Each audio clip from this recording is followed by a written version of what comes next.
Laissez-moi répéter cela, afin que cela ne soit pas mal compris. Les femmes aujourd'hui, comme je l'ai dit, veulent agir comme les stars de cinéma. Les hommes aujourd'hui veulent agir comme les comédiens à la télévision. Les prédicateurs aujourd'hui semblent vouloir transformer leurs églises en une sorte de loge moderniste, avec des membres. Ils voient la possibilité de devenir peut-être évêque ou surveillant général ou quelque chose comme cela. S'ils continuent à s'accorder avec l'Église, abandonnant les Écritures, alors qu'elles se trouvent devant eux pleinement confirmées par la puissance de Dieu. Cependant, ils ne veulent pas cela. Ils disent, nous ne voulons pas être mêlés à quelque chose comme cela. Cela enlèverait leur carte d'associés. Cela enlèverait leur ordre dénominationnel. Pourtant, ce sont des hommes honnêtes, comme Lot, qui étaient assis dans Sodome et qui savaient que cela était faux. Voyez-vous? Voyez-vous ce qu'ils font lorsqu'ils font cela? Ils paralysent le peu de foi qu'ils avaient. Elle ne peut pas opérer. Moïse abandonna cela et sa foi paralysa le monde. Ou votre foi paralysera le prestige, ou le prestige paralysera votre foi. Vous devez choisir l'un ou l'autre. Et vous voyez, la Bible ne change pas. Dieu ne change pas. Il est le Dieu qui ne change pas. Oh, combien de fois aujourd'hui, les chrétiens se fient à leur sens et à ce qu'ils peuvent voir ou à ce qu'ils peuvent comprendre, plutôt qu'à leur foi. Vous vous fiez à ce que vous voyez de vos yeux et au prestige. C'est comme vous, les femmes. Je vous répète toujours que vous devez laisser croître vos cheveux et que vous ne devez pas porter de maquillage et que vous devez agir comme des dames et comme des chrétiennes. Vous regardez dans la rue et vous voyez les femmes aujourd'hui habillées d'une façon immorale. Vous pensez alors, eh bien, elle appartient à l'Église. Pourquoi est-ce que moi je ne pourrais pas le faire? Voyez-vous? Elle se coupe les cheveux. Pourquoi est-ce que moi je ne pourrais pas le faire? Elle semble aussi douce et aussi intelligente que les autres. Et elle a même plus de personnalité que moi. Oh, pourquoi est-ce que moi je ne pourrais pas faire cela? Je devrais le faire. Lorsque vous faites cela, vous paralysez votre foi. Voyez-vous? Vous ne donnez pas à votre foi une chance de grandir. Commencez par cela. Comme je l'ai dit, quelqu'un m'a dit, Frère Branham, le pays, les gens vous considèrent comme un prophète. Vous ne devriez pas crier contre les femmes comme vous le faites, et contre les hommes pour ces choses. Vous devriez leur enseigner comment prophétiser et recevoir des dons.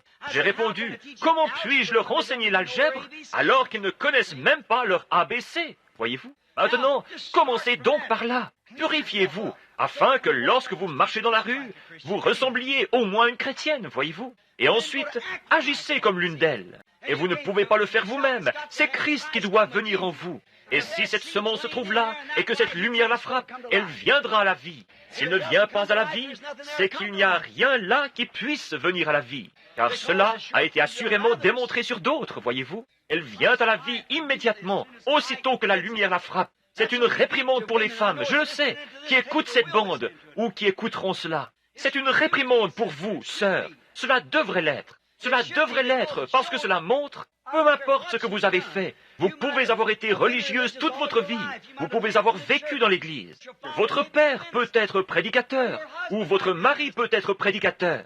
Mais aussi longtemps que vous désobéissez à la parole de Dieu, cela montre qu'il n'y a là pas de vie. Lorsque vous voyez la chose mise en évidence et la vie du Saint-Esprit, observez lorsque cela en frappe d'autres, regardez ce qu'elles font. Si ceci amène cela sur elles, ce n'est pas étonnant qu'elles réprimandent pour ces pharisiens qui appelèrent Jésus Belzébul lorsqu'ils virent qu'ils pouvaient percevoir leurs pensées. Tandis que cette petite prostituée déclara « Mais cet homme est le Messie !» Les Écritures disent qu'il fera ceci. Cette semence prédestinée se trouvait là, et quand la lumière la frappa, elle vint à la vie. Vous ne pouvez la garder au fond, vous ne pouvez cacher la vie. Vous pouvez verser du ciment sur de l'herbe et la tuer pendant l'hiver.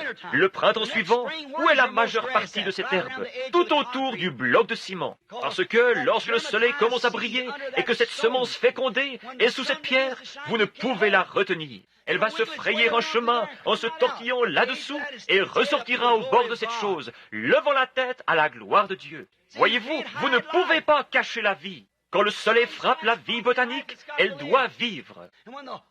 Et quand le Saint-Esprit frappe la vie scripturaire qui est dans un homme, elle produit son fruit à ce moment-là. Ainsi, malgré votre fidélité, votre honnêteté et vos déclarations disant que vous n'êtes pas cela, Lorsqu'on dit que ces femmes qui portent ces vêtements indécents font simplement du vulgaire striptease dans la rue, bien que vous ne croyiez pas que ce soit votre cas, que vous ne puissiez pas le croire, et puissiez prouver que vous n'êtes pas coupable d'adultère, d'après le livre de Dieu, vous commettez quand même adultère.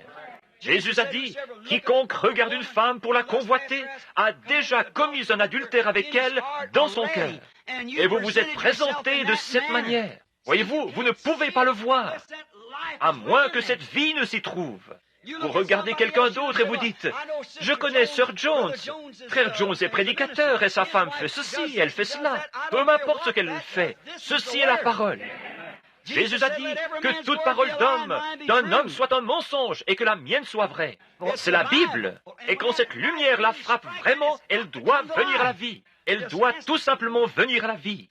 Les grands yeux de Moïse, son œil d'aigle regarda au-delà du prestige de l'Égypte. Pour les véritables croyants chrétiens aujourd'hui, peu leur importe ce que l'Église dit, ce que quiconque dit. Lorsque cette lumière frappe la semence, qu'ils voient la confirmation de Dieu, cette colonne de feu se tenant là, et les signes et miracles promis, l'Écriture jointe à cela, elle vient à la vie. Peu importe si c'est petit, et s'ils ne sont qu'une minorité, le groupe de Dieu a toujours été une minorité, voyez-vous. Ne crains point, petit troupeau, car votre Père a trouvé bon de vous donner le royaume, voyez-vous. Ils saisissent cela. Dieu est obligé de les faire venir de toutes les dénominations, de tous les ordres, de partout, pour voir cela, s'ils sont ordonnés à la vie. Regardez le vieux Siméon, qui était ordonné à la vie. Lorsque le Messie entra dans le temple, sous la forme d'un bébé dans les bras de sa mère, Siméon, qui était quelque part dans une pièce, qui lisait, le Saint-Esprit le fit se lever, car il attendait. Cette vie était en lui. Il dit, « Je ne mourrai point avant d'avoir vu le Christ du Seigneur. » Et le Christ du Seigneur était dans le temple. Le Saint-Esprit le conduisit hors de l'endroit où il travaillait. Il marcha jusque là-bas et prit ce bébé dans ses bras, disant, « Laisse ton serviteur s'en aller en paix, car mes yeux ont vu ton salut. » Il y avait une vieille femme aveugle dans le coin qui s'appelait Anne, qui servait le Seigneur jour et nuit. Elle aussi prédisait, disant, « Le Messie vient, je peux le voir venir. » Tant elle était aveugle. Mais au moment même de sa venue, cette petite vie qui était en elle, qui prédisait que cela serait là, que cela serait là, que cela serait là, cette même vie, la lumière, vint dans le bâtiment sous la forme d'un bébé, d'un enfant illégitime, emmailloté dans ses langes, traversant le bâtiment. Le Saint-Esprit frappa alors cette vieille femme aveugle, et elle vint vers les gens, conduite par l'Esprit. Elle se tint au-dessus de ce bébé, elle bénit la mère et l'enfant, elle lui prédit son avenir. Voyez-vous, ordonné à la vie. Voyez-vous, regardez, il n'était pas une douzaine.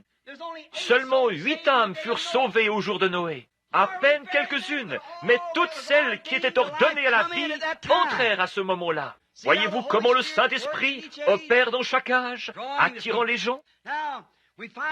Maintenant, nous découvrons que la foi de Moïse le conduisit à considérer ce qui serait, pas ce qui était. Regarder à demain plutôt qu'à aujourd'hui. Regarder à la promesse plutôt qu'au prestige. Regarder aux gens plutôt qu'à l'organisation. Voyez-vous, Dieu fit cela. Lot pouvait voir le prestige de la prospérité dans Sodome. Lot pouvait voir les possibilités d'avoir beaucoup d'argent. Lot pouvait voir en regardant vers Sodome la possibilité pour lui de devenir peut-être, étant hébreu, un homme important là-bas, parce qu'il était une grande figure intellectuelle et le neveu d'Abraham. Il choisit donc d'aller vers Sodome. L'intelligence de Lot le conduisit à voir le prestige de la prospérité. L'intelligence de Lot le conduisit à voir les bénédictions du prestige. Mais sa foi était si paralysée par cela qu'il ne vit pas le feu qui allait détruire ce genre de vie. Et c'est ainsi que sont les gens aujourd'hui. Ils voient les possibilités qui leur sont offertes en appartenant à une grande organisation ou en ayant une position sociale dans la ville. Mais ils ne voient pas la possibilité, ils ne voient pas que leur foi est paralysée. Laissez-moi répéter cela, afin que cela ne soit pas mal compris. Les femmes aujourd'hui, comme je l'ai dit, veulent agir comme les stars de cinéma. Les hommes aujourd'hui veulent agir comme les comédiens à la télévision. Les prédicateurs aujourd'hui semblent vouloir transformer leurs églises en une sorte de loge moderniste, avec des membres. Ils voient la possibilité de devenir peut-être évêque ou surveillant général ou quelque chose comme cela. S'ils continuent à s'accorder avec l'Église, abandonnant les Écritures, alors qu'elles se trouvent devant eux pleinement confirmées par la puissance de Dieu. Cependant, ils ne veulent pas cela. Ils disent, nous ne voulons pas être mêlés à quelque chose comme cela. Cela enlèverait leur carte d'associé. Cela enlèverait leur ordre dénominationnel. Pourtant, ce sont des hommes honnêtes, comme Lot, qui étaient assis dans Sodome et qui savaient que cela était faux. Voyez-vous? Voyez-vous ce qu'ils font lorsqu'ils font cela? Ils paralysent le peu de foi qu'ils avaient. Elle ne peut pas opérer. Moïse abandonna cela, et sa foi paralysa le monde. Ou votre foi paralysera le prestige, ou le prestige paralysera votre foi. Vous devez choisir l'un ou l'autre. Et vous voyez, la Bible ne change pas. Dieu ne change pas. Il est le Dieu qui ne change pas. Nous voyons qu'aujourd'hui, les gens de ce jour regardent aux grandes choses, aux grandes organisations. J'appartiens à telle église, voyez-vous. Ils vont là-bas et le regardent. Et il n'y a pas de différence avec les gens de la rue. Il n'y a pas autre chose. Ils ont un petit quelque chose d'intellectuel. Quand vous parlez de la guérison divine, de la colonne de feu, de la lumière de Dieu, ils disent, c'est idiot. Un homme a pris cette photo de l'ange du Seigneur l'autre jour. C'était un prédicateur baptiste, et il s'est moqué de cela, voyez-vous. C'est un blasphème, et il n'y a pas de pardon pour cela. C'est ce que Jésus a dit, voyez-vous. C'est un blasphème. Lorsque vous le voyez faire les mêmes œuvres que Christ est, il a dit, lorsqu'ils virent ses œuvres en Christ, qui était le sacrifice, ils l'appelèrent Belzébul, un démon, parce qu'il faisait cela. Et maintenant ils disent, il a dit, je vous pardonne pour cela, mais lorsque le Saint-Esprit viendra et fera la même chose, si vous prononcez un mot contre lui, cela ne vous sera jamais pardonné, ni dans ce monde, ni dans le monde à venir. Juste un mot, c'est tout ce que vous avez à dire contre cela, voyez-vous? Et alors, parce que si cette vie, si vous aviez été ordonné à la vie éternelle, alors cette vie jaillirait. Quand vous verriez cela, vous le reconnaîtriez comme la petite femme au puits et différents autres. Mais si elle n'est pas là, elle ne peut pas venir à la vie, car il n'y a là rien qui puisse venir à la vie. Comme ma vieille mère avait l'habitude de dire, vous ne pouvez pas faire sortir du sang d'un navet, parce qu'il n'y a pas de sang en lui. Maintenant, c'est la même chose, et cela paralyse le peu de foi que vous avez. Lot put voir le prestige, mais il n'avait pas assez de foi pour voir le feu qui détruirait un tel prestige. Je me demande si nous en avons assez aujourd'hui. Je me demande si nous, les femmes qui veulent être populaires, qui désirent agir comme le reste des femmes de l'Église, si elles voient qu'elles veulent agir comme le reste, elles peuvent voir la possibilité d'être plus jolies en étant fardées, ou paraître plus jeune en se coupant les cheveux et en agissant comme certaines stars de cinéma. Mais je me demande si cela n'a pas paralysé leur foi, sachant que la Bible dit qu'une femme qui fait cela n'est pas une femme honorable. Et une femme qui met un vêtement d'homme est une abomination devant Dieu. Les pantalons, etc., et les shorts qu'elle porte. Les gens sont devenus si endurcis que cela devient normal pour eux. Voyez-vous, je me demande s'ils ne paralysent pas le très peu de foi qu'ils avaient même pour aller à l'église. C'est la chose que cela produit. Lot fit cela, et cela le paralysa, et paralysa aussi son entourage là-bas en bas. Il ne pouvait pas voir cela. Mais Abraham, son oncle, ayant une foi confirmée, ne regarda pas au prestige. Il ne voulait rien avoir à faire avec cela. Bien que lui et Sarah eussent une vie difficile dans la solitude de ces endroits déserts. C'était un chemin rude sur une terre desséchée. Mais ils ne regardèrent pas au prestige, ni à la possibilité de devenir populaire. Sarah était la plus belle femme du pays, la Bible dit. Elle était belle, la plus belle de toutes les femmes. Elle resta et obéit à son mari jusqu'à l'appeler son Seigneur. La Bible se réfère à elle jusque dans le Nouveau Testament en disant « dont vous êtes les filles aussi longtemps que vous obéissez à la foi ». Voyez-vous, elle appela son mari son Seigneur. L'ange du Seigneur visita leur temple ou leur petite tente là-bas et leur dit « ils n'avaient même pas une maison où habiter, ils vivaient sur des terres arides ». Eh bien, voilà, vous voyez, ce jour reproduisant exactement ce qui existait alors.